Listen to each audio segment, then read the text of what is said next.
सुनि सुंदरी मन कीन्ह विचारा, कतमई धर्म कीन्ह अधिकारा।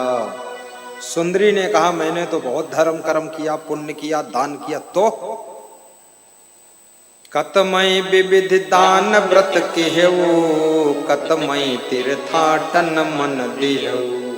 कतमई सुवर्ण सिंह मढ़ाई, दई दान गौ विप्रन भाई। गुरु बिनु धर्म करई जो कोई, मैं नहीं जान्यो निष्फल होई।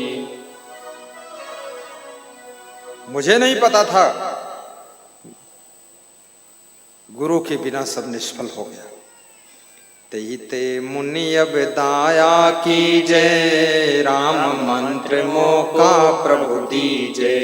हे नारद जी तुरंत मुझे राम मंत्र सुनाइए आप, क्योंकि मैं नियम संयम तो पहले से पालन करती हूं। अगर केवल राम मंत्र के कारण झंझट है, तुरंत मंत्र सुना दो। तो नारद जी ने कहा जाओ स्नान करो। स्नान करना पड़ता है जब मंत्र सुना जाता है। प्रथम जाई की जय स्नाना, सुंदरी कहा वचन परमाना। नारद जी बोले पहले जाकर स्नान कीजिए। तो सुंदरी ने क्या कहा स्नान के बारे में? अब जनी देर लगावहु स्वामी, देख प्रीति बोले ऋषि नामी। सुंदरी बोली स्नान करने में नहीं जाऊंगी, सुबह स्नान कर चुकी, ब्यार ब्यार स्नान। तो बोले सुबह कर चुकी, बोले वही स्नान मान लो।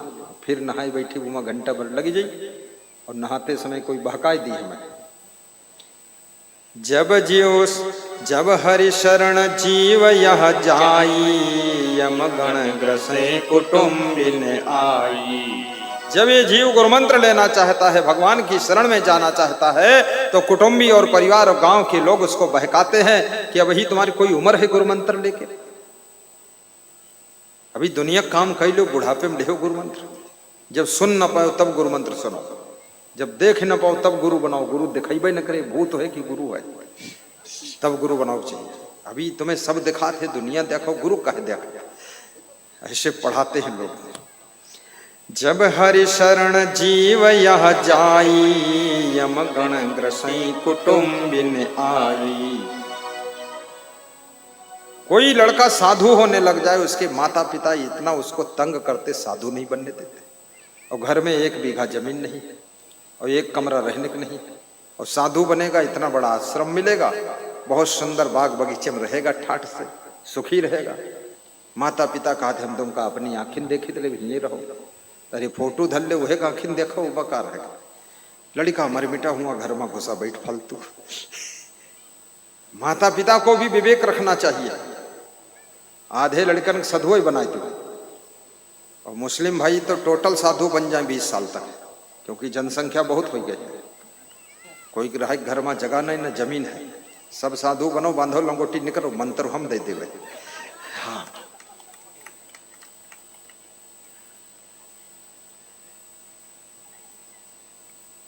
मैं जब साधु बना तो पिताजी बोले तुम भीख मंगी हो तो हमारी इज्जत जाइए। तो हमने कहा तुम्हारी इज्जत जाएगी? तो 1 लाख रुपया सालम दे दो, भीख मांगेंगे ही नहीं, इज्जत बची रही तुम्हारी। बोले हम क्यों कमा के दें तुम कहते? हम कहें इज्जत बचाओ बदे और कहे दे। तो बोले हम कौड़ी न देवे। तो हम कहें हम भीख मांगेंगे नहीं, महाराजा बनेंगे। बोले कुछ दिखाते नहीं महाराजा वाला लक्षण। हम कहें लक्षण हम छिपा के रखे हैं, हम कहें प्रकट करेंगे 2-4 साल बाद। प्रकट किया, देखा पिताजी ने, तो पिताजी बोले 2-1 लड़का और साधु हो जाए। हम कहें तुम हो जाओ, ये मत सुख बहुत है। कहें अरे यार हम न हो पाई, और जन्म में हो, और तुम्हारे साथ ना रही, हम अलग जमात चलाई। हम कहें गप्पा मारो, साधु बनेगे तो बन जाओ। हमको जब देखा सुखी है, तो माता जी ने कहा 2 लड़का और हो जाए। 1 लड़का साधु नहीं बने उनके, क्योंकि साधु बनना जिसका बहुत बड़ा सौभाग्य होता है वही साधु बनता है। ये सवै कुतिया गंगा जी का चली जाइ हैं, तो ये पत्तल कौन कुतिया चटी है, तो ये सब साधुई बन जाइ हैं। तो ये दुनिया की जूता ठोकरे कौन खाई, तो पत्तल चाटे बदी रही गई ही, साधु न बन गई है। साधु बनना बड़े सौभाग्य का काम है। साधु बन जाओ, सच्चे साधु बनो, अच्छे साधु बनो, 10-20 साल उम्र बढ़ जाएगी। और ठीक ठाक साधु बनो, हर समय खुश ही रही हो, हंसते रही हो, दुख कोई है ही नहीं। माँ ईमा कौन झंझट कुछ नहीं, ना घर गाड़ी ना धन गाड़ा, ना घर भैंस न चोकरे पाड़ा, ना घर तिरिया न बालक रोवे, परा धुरंधर निर्भय सोवे। इमा कोई दुख ही नहीं, इमा तो जान बुझ नरक जोन बनावे तो बनावे। मैंने तो देखा तो बड़ा आनंद, हमें कोई और जरूरत ही नहीं, बस केवल भोजन थोड़ा कर लो, कोई कुछ है ही नहीं, नशा व्यसन आदत कुछ है ही नहीं।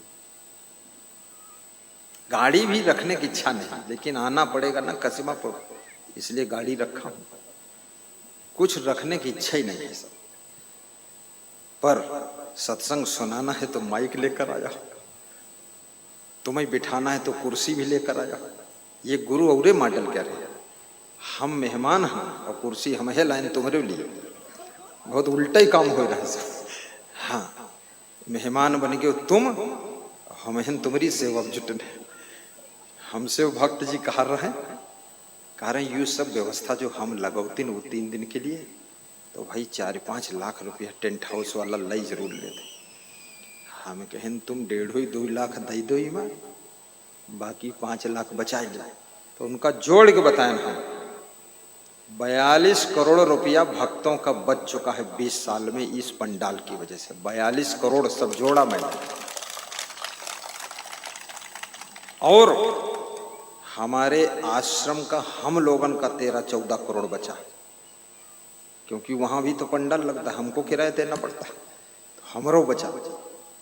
और ये सारा सिस्टम मुश्किल से 3-4 करोड़ का है, और बचा 42 करोड़ भक्तन क्या और 14 करोड़ हमारा। कितना बुद्धिमानी खेल है। और हम इस मॉडल के साधु बनना भी नहीं चाहते हैं कि कमंडलों न समारे समारे ढकना हुआ भूल जाए हरिगांव में यू काम। हम तो पूरा मंडल संभालते हैं, कमंडल कौन काम।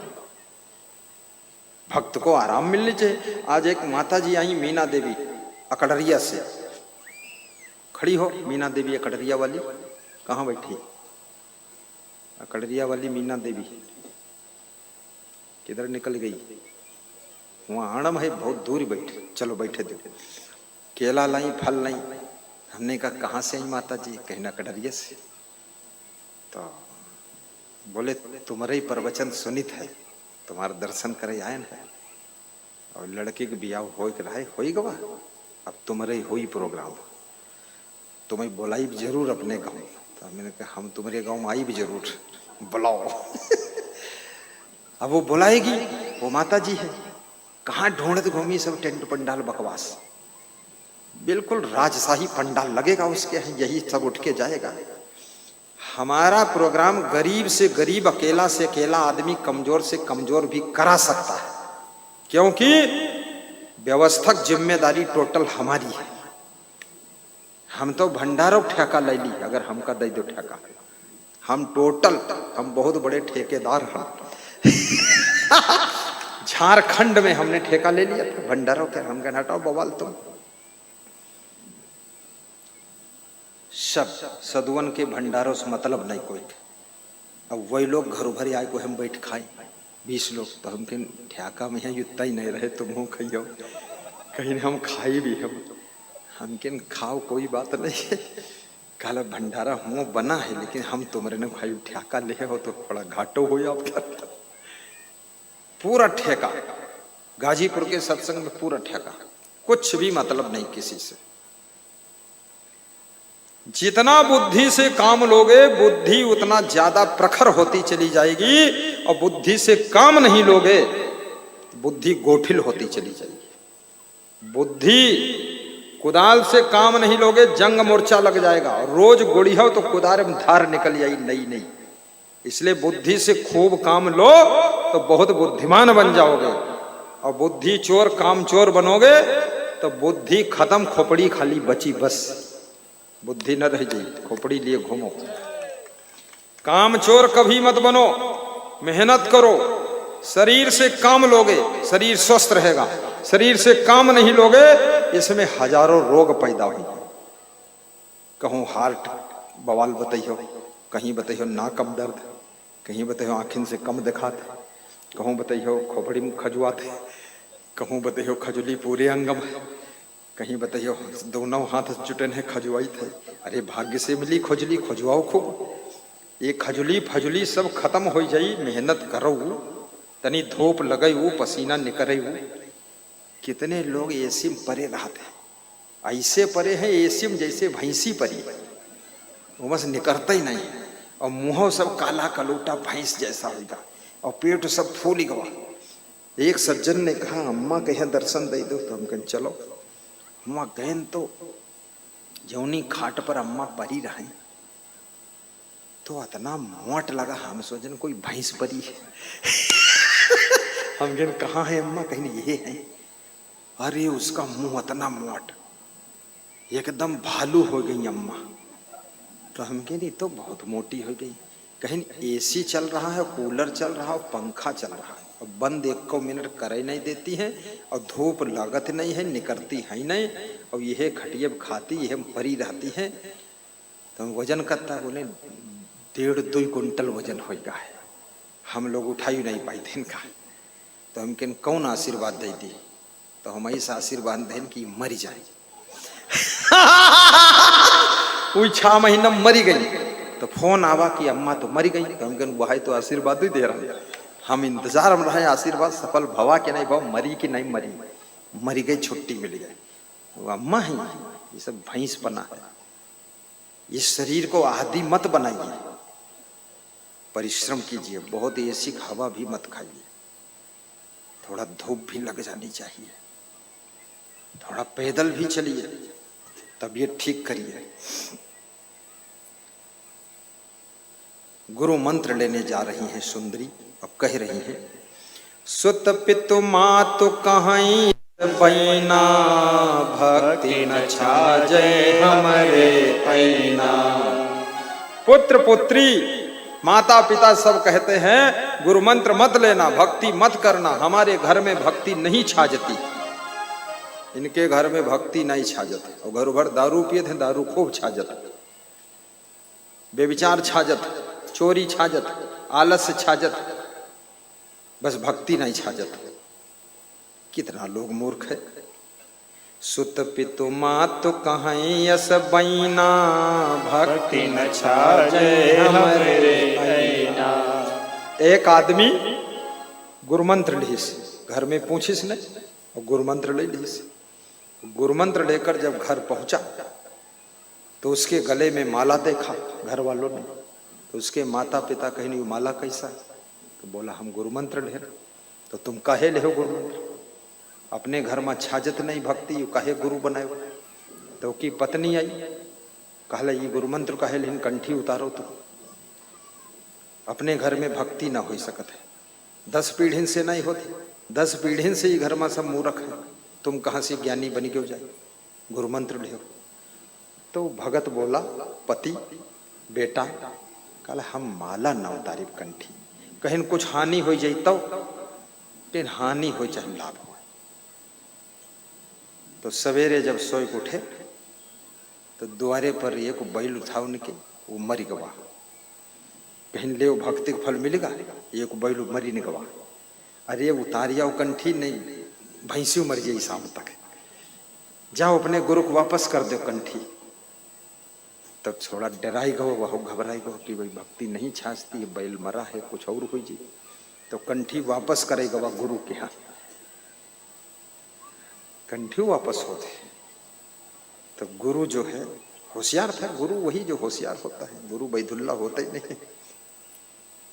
बोले कंठी गुरु जी वापस ले लो, हमारे घर में भक्ति छाजती नहीं, घर के लोग बहुत डांटे नहीं, और रातिन भरे में बैलू मर गवा है, ले लो।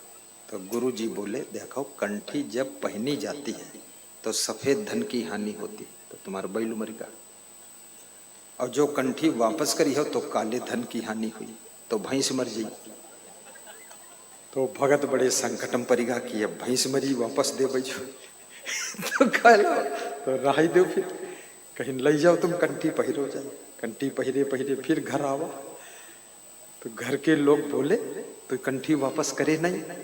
कहीं गुरु जी कह रहे जब कंठी लेत है आदमी तो सफेद धन की हानि होते, तो बैल मरा। और वापस करत है तो काले धन की हानि हो, तो भैंस मर जाए। तो घर के लोग बोले यार तुम ऐसी लाथन फंसाए हो, अब न वापस हो पाई, पहिरो देखो जो कुछ हो। रात बीती गई, महीना बीती गया, 2 महीना बीते, 10 महीना बीते, भैंस मरबे नहीं करी। और भैंस पड़िया बियान, तो या और भैंस हो गई। कंठी पहनने से कोई नुकसान नहीं होता है, जिसकी जब मौत है तब होती है। इस भरम में मत पड़ो और गुरु मंत्र लो।